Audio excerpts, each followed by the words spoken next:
தாய் தமிழ் உறவுகளுக்கு வணக்கம். தென்காசியில் சசிகலா விரட்டியடிப்பு.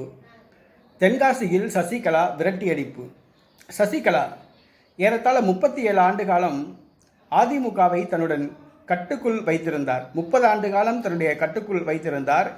ஜெயலலிதாவுக்கு நெருங்கிய தோழியாக இருந்தார். அவர் தொண்டர்களுடன் நெருங்கி பழகுபவர் கிடையாது.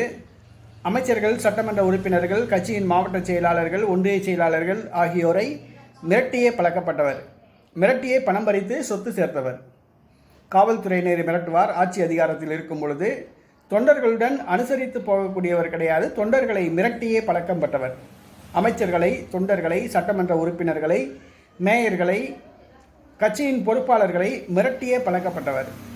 செல்வி ஜெயலலிதா மறைவுக்கு பின்பு எடப்பாடி பழனிசாமி அதிமுகவிற்கு தலைமை தாங்கிய பின்பு சசிகலா செல்லா காசானார்.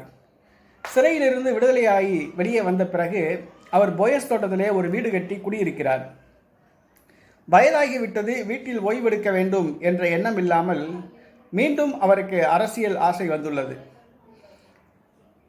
சட்ட போராட்டம் நடத்தி பார்த்தார். நீதிமன்றம் அவருக்கு சாதகமாக இல்லை. தொண்டர்களை இழுத்து பார்த்தார். தொண்டர்கள் யாரும் அவரை சீண்டுவார் இல்லை. இந்த சூழ்நிலையில் தென்காசியில் அவர் தன்னுடைய சுற்றுப்பயணத்தை ஆரம்பித்துள்ளார். அதிமுகவை ஒருங்கிணைப்போம், மீட்போம் என்று கூறி. சசிகலா அவருக்கு சாதி வாக்குகள் தவிர வேற எந்த வாக்குகளும் கிடையாது, ஆதரவாளர்களும் கிடையாது. எந்த சாதியினர் மத்தியிலும் அவருக்கு ஆதரவு கிடையாது. அதிமுக தொண்டர்கள் மத்தியிலும் சசிகலாவுக்கு ஆதரவு கிடையாது. தென்காசியில் சசிகலா சுற்றுப்பயணம் மேற்கொண்ட பொழுது நேற்றைய தினம் 50க்கு அதிகமானோர், மிகவும் குறைவான சொற்பமான தொண்டர்களே அவரை சந்திக்க வந்திருந்தனர். அதுவும் பல்வேறு மாவட்டங்களிலிருந்து வந்திருந்தனர். அவர்களை வரவேற்றனர்.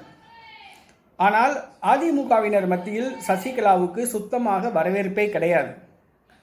அதிமுகவினர் சசிகலாவை புறக்கணித்து விட்டனர். அதிமுக பொறுப்பாளர்களுக்கு அலைபேசியில் சசிகலா பேசினார். வாருங்கள், அதிமுகவை ஒருங்கிணைப்போம், அதிமுகவை மீண்டும் அரியணை ஏற்றுவோம் என்றெல்லாம் பேசி பார்த்தார். ஆனால் அதிமுகவினரோ, அதிமுக தொண்டர்களோ, மாவட்ட செயலாளர்களோ, ஒன்றிய செயலாளர்களோ, பொறுப்பாளர்களோ, சட்டமன்ற உறுப்பினர்களோ யாருமே சசிகலாவை சீண்டவில்லை.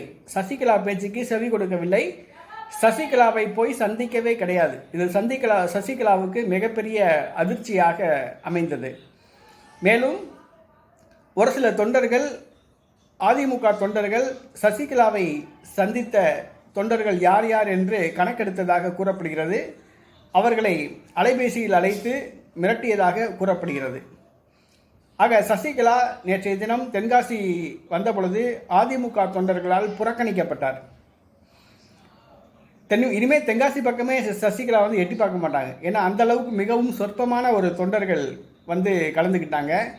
ஒரு சில அதிமுகவினர் சசிகலாவிடம் நேரடியாகவே கூறியுள்ளார்களாம், தயவுசெய்து இந்த மாதிரி கூட்டங்கள் வராதிங்க, உங்களுக்கு தான் அசிங்கம், இந்த மாதிரி சுற்றுப்பயண கூட்டம், தொண்டர்கள் சந்திப்பு கூட்டம் நடத்தாதீங்க, யாரும் உங்களை சந்திப்பு கூட்டத்துக்கு வரப்போகிறது கிடையாது, உங்களுக்கு தான் அசிங்கம். செய்தியில் சசிகலா கூட்டத்தை அதிமுகவினர் புறக்கணித்தாங்க அப்படின்னா உங்களுக்கு தான் அசிங்கம் அப்படின்னு சொல்லியிருக்காங்க. ஆனால் அந்த அம்மா மீறி போயிருக்காங்க. நேற்று 50 பேர் கூட கிடையாது. ரொம்ப அசிங்கப்பட்டிருக்காங்க. அதிமுக தொண்டர்கள் டோட்டலாகவே சசிகலாவை புறக்கணிச்சிட்டாங்க, விரட்டி அடிச்சிட்டாங்க அப்படின்னு தான் சொல்லணும். நீங்கள் இந்த பக்கம் வராதிங்க, நாங்கள் கட்சியை நாங்கள் பார்த்துக்குறோம், நீங்கள் உங்கள் வீட்டில் ரெஸ்ட் எடுங்க அப்படின்னு சொல்லியிருக்காங்க.